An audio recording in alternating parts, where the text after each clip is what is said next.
Ces souterrains, ils sont très beaux, surtout que quand ils ont été restaurés. Je voudrais vous montrer notamment deux pièces. Alors, c'est que des caves, il y a des caves, et puis il y a des séchoirs, on peut y mettre des fruits pendant l'hiver. Et puis deux pièces très importantes. Ici, je ne sais pas si vous voyez, mais vous avez la boulangerie avec deux fours à pain là et là, et derrière la pâtisserie, et de l'autre côté, la buanderie. Donc ces deux grandes pièces de part et d'autre de la chapelle, mais en souterrain. C'est pour ça qu'aujourd'hui, enfin, personne ne le sait, mais voilà, c'est bien de le savoir. Ici, c'est la cour de la buanderie, véritablement. Ici, c'est la cour de la boulangerie qui se trouvait sous les cuisines. Alors, la galerie que vous avez au premier étage, enfin, au rez-de-chaussée, côté cour d'honneur, le premier étage, côté cour des sports, vous la retrouvez en fait en bas. À droite, c'est une photo de la même galerie, mais qui se trouve dans les souterrains. Alors, elle est mangée aujourd'hui par toutes les gaines et puis tout le système de ventilation qui est coffré, mais on imagine très bien l'arc qui est reproduit exactement, en fait, la galerie du dessus. Donc, les souterrains sont absolument merveilleux. Alors, il n'y a pas de souterrain qui va jusqu'au château de Versailles, malheureusement. C'est la légende urbaine. En tout cas, pas à ma connaissance, mais de toute façon, il faut quand même en parler parce que c'est bien les légendes. C'est ce que je dis à chaque fois aux élèves. Continuez à dire même qu'il y a un souterrain qui va jusqu'à Fontainebleau, si vous voulez. Mais il n'existe pas, malheureusement, il peut exister dans les têtes. C'est ça qui est bien. Les galeries, donc, comme je vous ai dit, du sous-sol permettent énormément de rangement et aujourd'hui, elles accueillent toutes les archives du lycée. Elles accueillent aussi des pièces de rangement, par exemple pour le musée, mais également des pièces pour l'informatique. Si on regarde dans la cour qui est à gauche de la chapelle, avec la petite flèche, donc c'est, je vous rappelle, la cour de la buanderie. Eh bien, si on regarde cette cour sur la photo, on voit le premier étage, enfin les petits yeux de bœuf, comme je vous rappelle les bâtiments Sainte-Catherine, et puis le rez-de-chaussée. Et moi, ce qui m'intéresse, c'est en dessous du rez-de-chaussée, vous avez les soupiraux.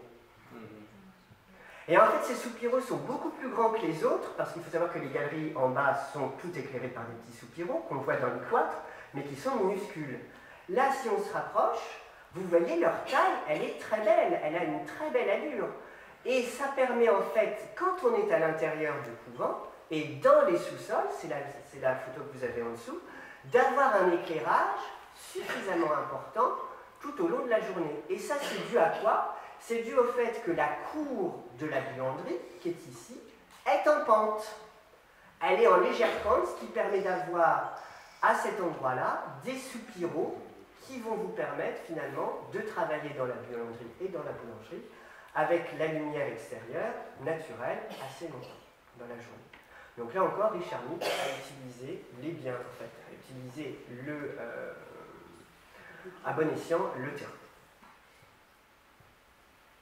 Alors je pourrais encore vous parler des trois grands thèmes que chaque architecte doit, ça c'est Vitruve qui en parle, Firmitas, Utilitas, Venustas, c'est-à-dire le fait qu'un bâtiment, il faut qu'il soit solide. Un bâtiment, il faut qu'il soit correctement construit pour que les flux de personnes, justement, interagissent correctement.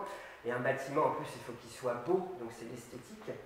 Mais là, je vous engage, bien sûr, à venir me suivre un jour où je fais... alors peut-être que je referai une conférence, mais le mieux, c'est quand même d'aller sur place, bien évidemment. Donc vous avez un pilier, alors les élèves se disent, mais pourquoi on est gêné par ces piliers? Et puis les professeurs aussi se disent, mais pourquoi il y a des piliers là qui nous gênent? On voit mal, on ne peut pas se déplacer correctement, mais en fait ces piliers ils sont fondamentaux et ils sont très bien placés, c'est simplement les cloisons d'aujourd'hui qui sont hyper mal placées, alors qu'avant c'était dans les murs et on ne voyait pas. Les escaliers sont nombreux et sont tous des particularités et ça permet un flux, ce qui fait qu'encore aujourd'hui, même si on est 2500 à être dans ce bâtiment, au moment des intercours, dans le bâtiment ancien en tout cas, il n'y a jamais d'embouteillage. Et puis enfin, le chef-d'œuvre bien sûr du bâtiment, c'est la chapelle qui recueille toute la beauté architecturale de Richard Mink avec son caractère néoclassique et son caractère totalement novateur en croix grecque et avec son avancée en temple. Alors, je voudrais revenir sur un point, avant de terminer peut-être, c'est les premiers et deuxièmes projets de ce fameux bâtiment. Vous avez en haut le premier projet et en bas le second. Vous voyez qu'ils ne sont pas tellement différents. La chapelle ne correspond pas du tout à la chapelle d'aujourd'hui. C'est une chapelle qui est, comme on construit à l'origine, un peu à la mode des chapelles basilicales, comme vous avez à Montreuil, ou à Paris, avec Saint-Philippe-du-Roule, typiquement.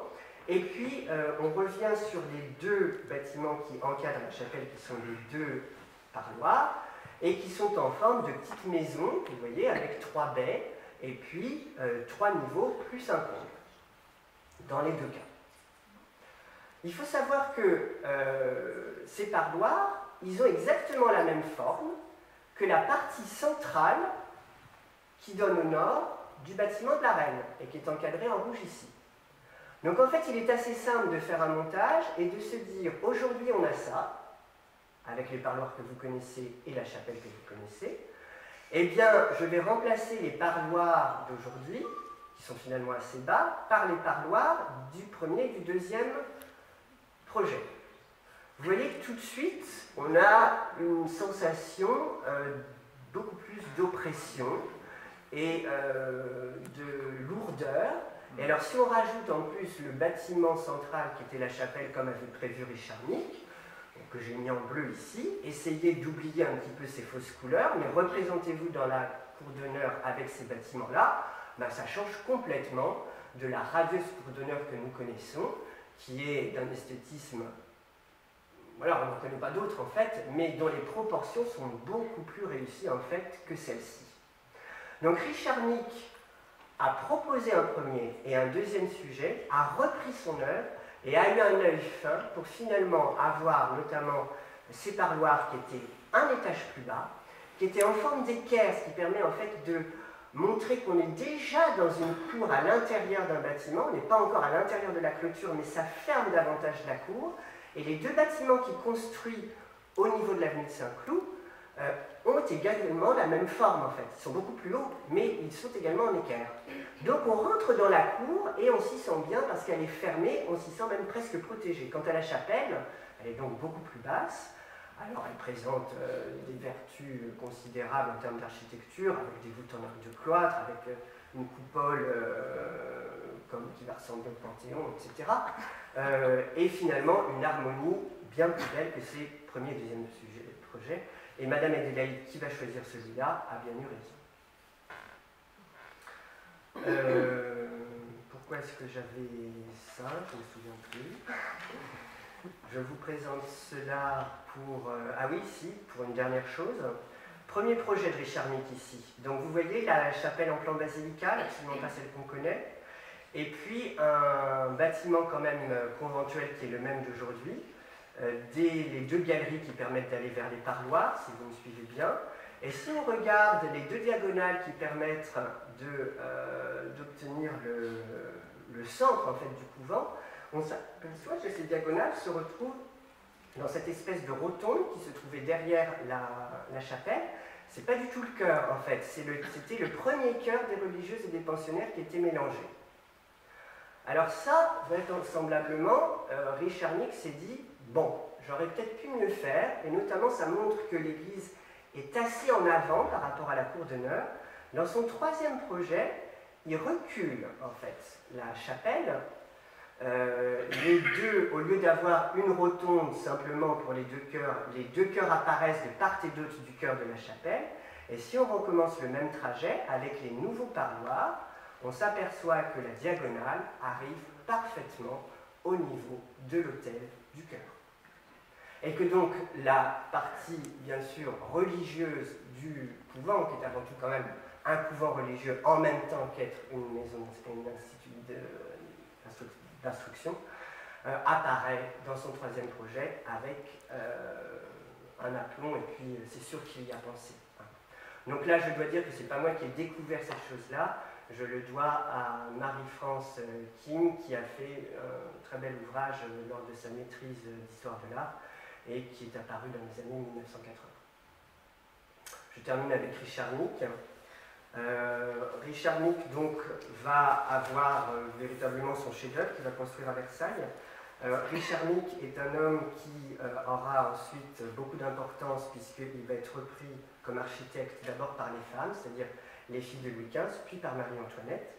Il faut savoir qu'il devient donc architecte de la reine Marie Leczinska au tout départ. Il devient intendant et contrôleur des bâtiments de la reine Marie-Antoinette à partir de 1774, puis il va prendre la place de Gabriel pour devenir premier architecte du roi en 1775.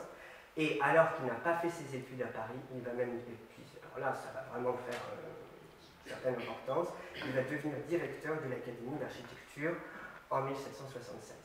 Il sera décapité à la Révolution pour les biens. Alors, malheureusement, sa vie se termine mal parce qu'en plus il y a un imposteur qui se fait passer pour son frère et il va y avoir un procès. Mais les qualités de cet homme sont indéniables, c'est-à-dire que notamment pour ses projets architecturaux, il le fera également au hameau pour Marie-Antoinette. Il s'inspire bien sûr du cahier des charges qu'on lui donne, il s'inspire du terrain, comme j'ai voulu vous le montrer, et il essaie de créer toujours des espaces qui sont extrêmement importants. Les casernes Sainte-Catherine à Nancy sont toujours utilisées par l'armée, et il n'y a pas d'extension. Et notre lycée, comme je vous ai dit, donc, est, avec sa chapelle, son petit joyau, l'un des plus beaux, bien sûr, bâtiments de Versailles. C'est une personne honnête, il est digne de confiance, hein, il suivra toujours la famille royale, après avoir suivi donc Mesdames et Stanislas. C'est un homme intelligent, il est digne, il est tenace et obstiné, hein, donc il ne se laisse pas prendre notamment ses projets. Peut-être un petit peu orgueilleux, il est très mauvais calculateur en tout cas du coût d'un bâtiment, mais ça c'est pas le premier architecte qui sera pas. Il est extrêmement fidèle et donc il a un souci, voilà, je termine là-dessus, d'adaptation de ces bâtiments. Je vous remercie d'avoir suivi cette conférence qui, avec à 16h la plantation, donc comme je ne sais pas si vous en avez parlé, M. Poder, c'est déjà un trou. On a planté donc il y a 2 heures, en fait il y a 2-3 heures, un olivier. Un laurier. Un laurier. Un laurier. Pour le 250e anniversaire donc, de la clôture du couvent, symbole bien sûr des palmes, symbole de la réussite. Symbole de l'instruction, et puis les fleurs de laurier qu'on retrouve sur l'ornementation de la chapelle. Merci beaucoup.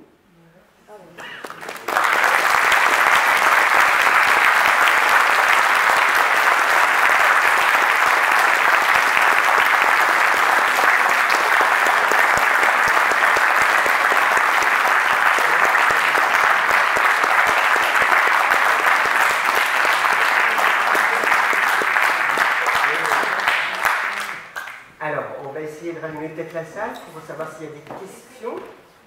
Il est déjà, oui, j'ai occupé au moins d'un bon quart d'heure.